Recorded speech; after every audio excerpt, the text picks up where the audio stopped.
Baybas at pagtugis ng mga pulis sa umunay leader ng grupo nagbabagsak ng droga sa Angono, Rizal na uwi sa barilan. Tinamaan sa braso ang sospek na si alias Lolo na naaresto at todo tanggi sa paratang. Hinuli rin ang asawa niya at dalawang iba pang naaktuhan sa bentahan ng droga pero tumanggi silang magsalita. Narecover ang baril at ang 3 pakete ng umano'y shabu.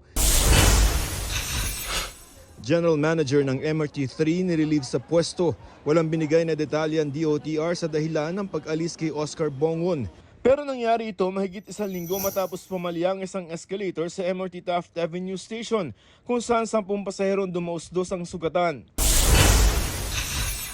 Nasa 3,500 hotel jobs sa Croatia na may sahod na mahigit 60,000 pesos kada buwan, iaanunsyong bubuksan sa susunod na linggo ayon sa Department of Migrant Workers.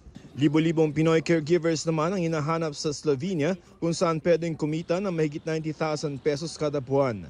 Joseph Morong nagbabalita para sa GMA Integrated News.